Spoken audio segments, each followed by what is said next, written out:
Hi, this is Lindy Kyzer with ClearanceJobs.com, and welcome to this episode of Security Clearance in Security on Federal News Radio. With the rise in disinformation, there has also been a rise, I would say, in kind of interesting online activities, and especially related to women in the national security space. A timely topic for me now, and I happened to be lucky enough to come across Nina Jankowicz and her How to Be a Woman Online. I know it's like reading Rainbow. I can't help myself, but I'm always excited when I find a resource that's both timely and super relevant and super helpful around this topic. So really appreciate you taking the time. Nina is an internationally recognized expert on disinformation and democratization, has a huge breadth of knowledge that is far outside the scope of even what we will talk about today. So I really, again, appreciate your time, Nina, and your willingness to chat with me specifically about this book and how to be a woman online today, which is surprisingly tough. Yes, it is. Thanks for having me, Lindy. It's a pleasure to be here. So again, I recently came across and read this book. It's not a new topic. I think as long as the internet and the web have existed, people have found ways to use it to harass others, unfortunately. But it certainly does seem like more and more women, especially in the national security community, as we find ourselves represented at higher levels within this community, there is just more harassment that happens online. And it also just seems to be really hard to address. So I would love to kind of tap into your expertise on that. Why do you think are we truly seeing a higher volume of online attacks, especially against women? And then do we see maybe systemic reasons why it seems to be difficult to address? Well, I think there's a couple of things at play here. First is kind of our own cognizance of the problem. It took me a while to realize how messed up it is that me and my female colleagues get a completely different tone, tenor, quantity, and quality of abuse than our male colleagues who are doing the exact same thing. And I think there's this narrative in national security, particularly, or in politics more broadly, that if you can't take the heat, you got to get out of the kitchen. And that's just nonsense. It shouldn't be a cost of doing business to have to deal with ridiculous, misogynistic, vitriolic abuse online. And I think we need to call that out. I think there's also, especially lately, especially over the past year or so, there's this content moderation as censorship narrative that has started to prevail, that any sort of content moderation that's happening online is actually censorship and that people are allowed to express their opinions. But these are opinions that if they express them to you and me on the street, we would probably be able to get a restraining order against them, right? Like these are often violent, really misogynistic or threatening statements that people are emboldened to make online, partially because of the anonymity that online interactions provide, but also because it's become quite normalized to make these sorts of statements in our body politic today. And so I think we need to call that out as well. And that's one of the reasons that I wrote this book, to help women recognize, A, it's not normal, and B, we have to stand up for ourselves, call it out when we see it, and really hold our digital ground. Yeah, no, I love that. I think there was something about how when you know something's happening to you, you're less likely to get upset about it. It was almost seeing things happen to my peers that I had like this reaction, but then it enabled me to kind of vocalize, oh, this similar thing has happened to me, and that community around that, which you also speak to in the book. But that's a really powerful thing too. I think we have a tendency to want the focus to be on our work rightly, and not to take away from that by like spotlighting, this online abuse that's happening. But then if you never share it, then you kind of sometimes don't realize that, what's happening to other people around you. So I thought that was the community element of it, which you referenced there. I mean, that's super powerful and important. And then I love that the book also has a lot of practical advice and gives different avenues to pursue. I think as a victim, you tend to feel unempowered. So I appreciate anytime that there's a kind of a resource like this that says, hey, this is your own story. Like, this is what some people have done. These are some other examples, but there's no one size fits all approach. And why do you think that's particularly the case for kind of online abuse and harassment? Well, I think it's a little bit like dealing with stress, right? Some people go to yoga, some people go to kickboxing. Similarly, when we're dealing with stress, people are going to have different levels of comfort for how they address things. A parent is going to react differently than somebody who doesn't have kids, or somebody who's located on a different continent necessarily. And some people are going to lock down their accounts. Some people are going to engage in flame wars. I personally wouldn't recommend either of those two tactics, but it's all about kind of who you are as a person, your level of comfort in reaching out to people, your level of comfort in speaking out and putting yourself out there, and your personal kind of sense of engaging online. I personally love to use humor to call out some of these things, because it kind of diffuses the tension a little bit. It flips the script back on some of the people who have been trying to push me out of public life or push me out of the spotlight, and says, you're acting like a ridiculous little child, right? And it also at the same time educates some of the people who follow me. Now, don't get me wrong, there are times where I engage with this in a very serious way. I got, for instance, a couple of weeks ago, a really abusive message when I launched my new website through my contact form. And I posted that, and I talked very seriously about how the choice before me was either to allow people to continue to send me abuse like this through my contact form, and in order to leave myself open to opportunity, or to close that contact form off and then lose that opportunity of media hits, of potential for collaboration, of people who just want to reach out and say hi. And that's the kind of fork in the road that many women in our space face. And I just want folks to understand kind of the extra weight that it has on all of our shoulders when we're dealing with that on a daily basis. So again, different ways to approach it, sometimes through humor, sometimes through a very serious post. Some people would just shut their account down. That's fine. It's all personal, and it's about what allows you, again, to continue holding that space and putting your voice out there. Yeah, and I think, like, again, it's going to be an individual approach, and having like respect for the different approaches people take is really important. Again, I also appreciate that the book outlines that companies should, I think, feel some personal responsibility for their employees who are engaged in this space. And if you're putting yourself out there for your company, and then that's leading to online harassment, and there are steps that companies can take. And I think I've been very supported by my company, and I very appreciate that. And they know I'm kind of out there, maybe more than they would prefer sometimes. And so because of that, people unfortunately respond sometimes negatively. And again, this, online harassment, misogynistic, just activity that is out there on the web is a problem. So can you kind of speak to that? Like, what are steps that companies can take, and how should companies help protect their employees in this space? Yeah, this is a really important point, because personally, I went through an experience where I was a political appointee in the Biden administration, and I thought the USG was caught really flat-footed with how they responded to the harassment and abuse that I was getting, even on a very, very basic security level. So I think the first thing to recognize is that employees need to know in advance what's available from their employers when this happens. We need to have policies proactively ready to go. And I'm happy to say that I've just instituted one at my own company.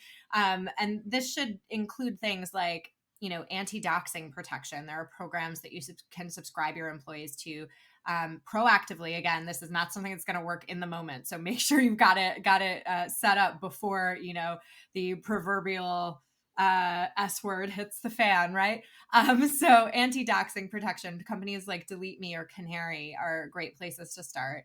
You might want to have a temporary relocation policy set up for your employees. So if they do get doxed, or if there was swatting at their residence, for instance, they and their immediate family members could be temporarily relocated to a hotel or another safe location until the threat passes.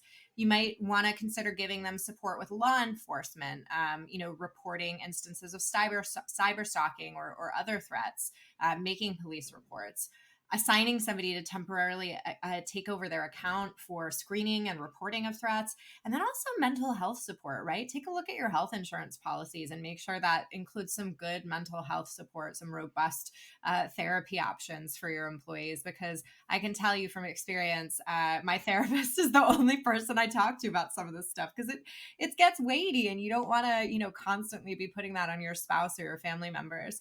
The final point that I'll make is, we talk about this as women who are getting out there, who are expressing their voices for their companies, but increasingly, particularly in the national security space, there are just, working level employees who aren't necessarily spokespeople or heads of mission or things like that are getting dragged into these unfortunate kind of conspiracy laden, vitriolic campaigns online. And I think we have to recognize that this isn't just about the people who are out in front. It's sometimes about support staff as well. So making sure that everybody is up to date with their security protocols, and that they know what's available to them under their company's counter harassment policy is crucial as we head toward probably what is going to be a really difficult year full of a lot of these conspiracies and campaigns.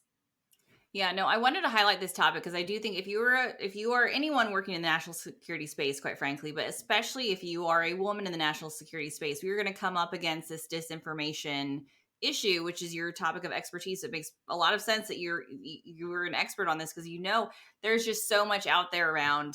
I hate to say it, the deep state and people kind of questioning national security, folks who are working in national security, and I think that the online harassment is only just going to increase. And Mm. I think there is as we head into an election. So being proactive and understanding that we need to combat both, right? Combat disinformation so people, know the reality of what's happening. But not everybody working in national security is a part of this deep state apparatus. Like we're not, they're not out to like control the elections, and we just have to kind of communicate that.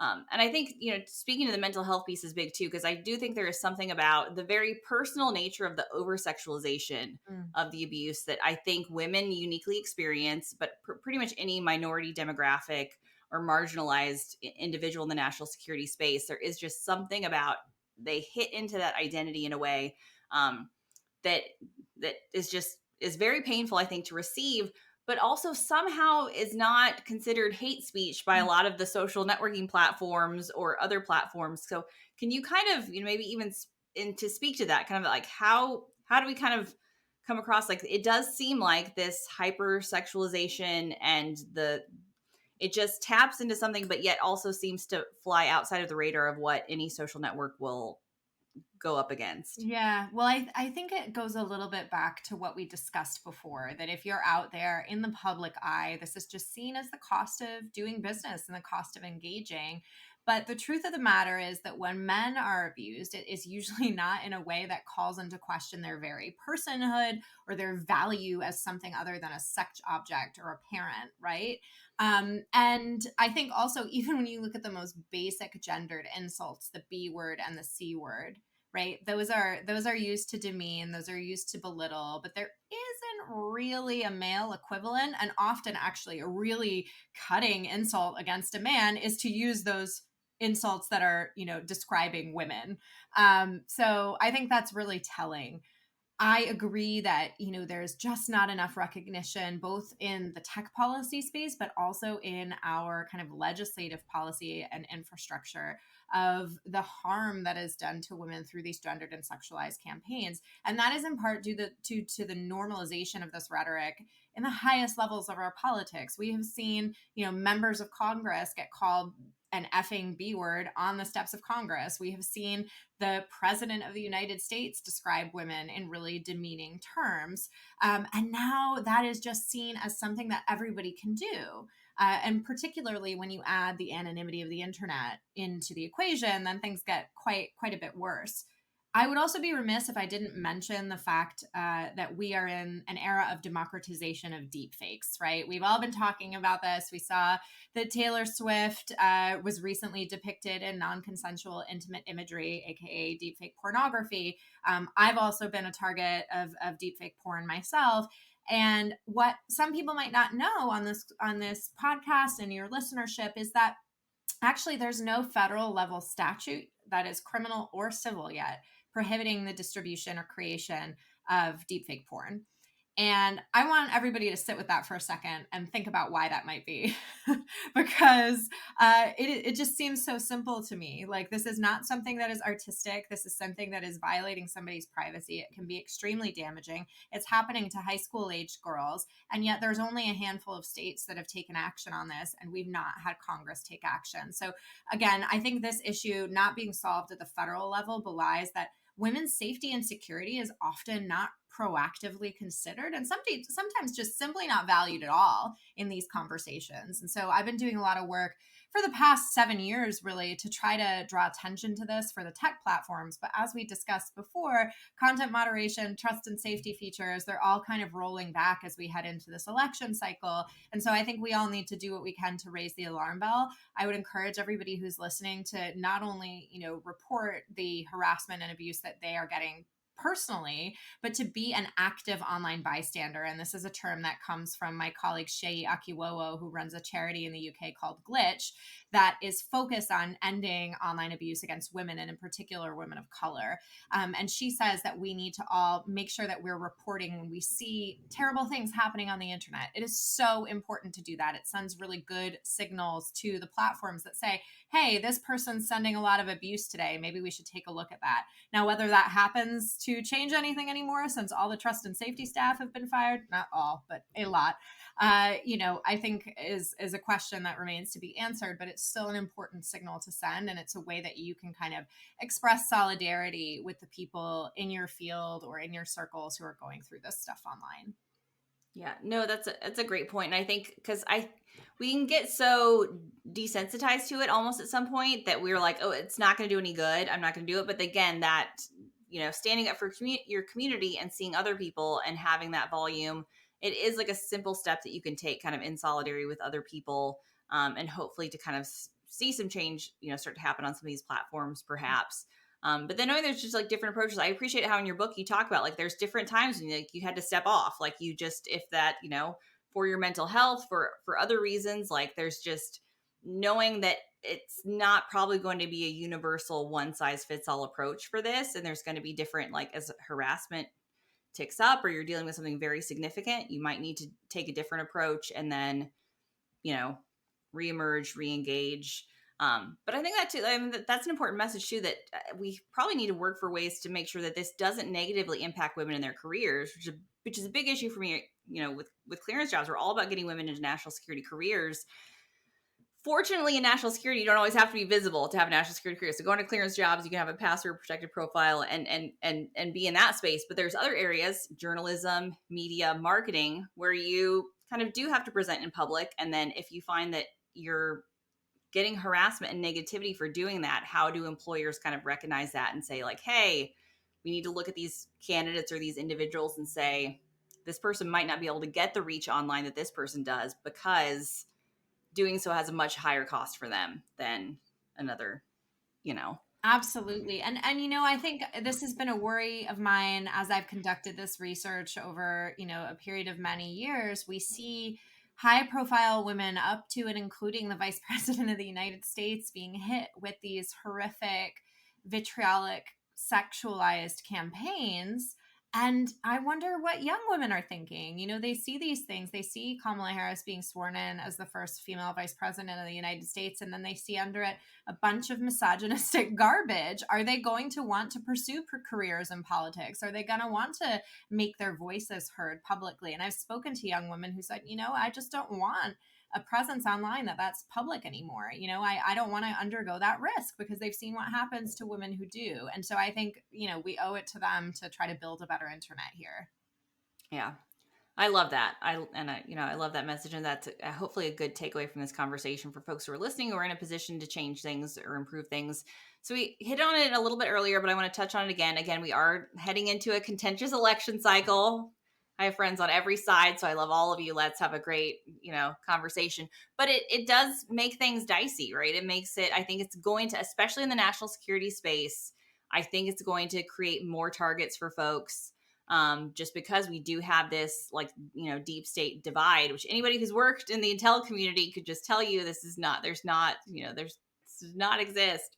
Government is not that capable to be doing all the things that you accuse us of. We wish we were.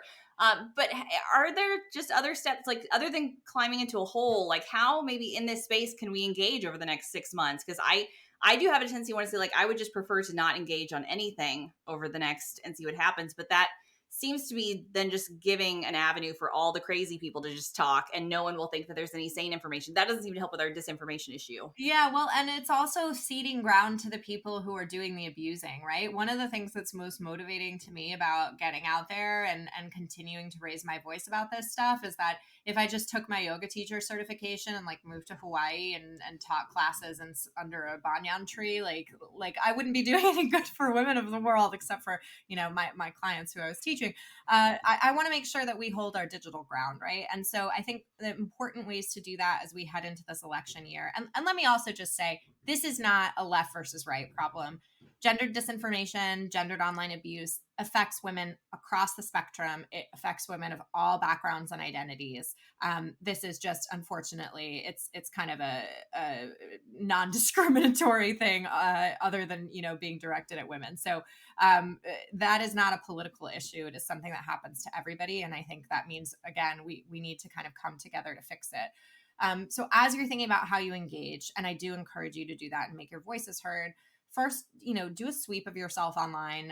We've got, folks who have clearances here. You know how to do this sort of open source work. Try to dox yourself. See what patterns of behavior you can establish from your social media postings, the ones that are public. Think about locking things down if you think that they might open up some sort of security problem for you in terms of people finding out where you live. If you're posting from your favorite coffee shop at 8:30 on your way to work every day, like that sort of thing is really it can be really dangerous if somebody's trying to follow you.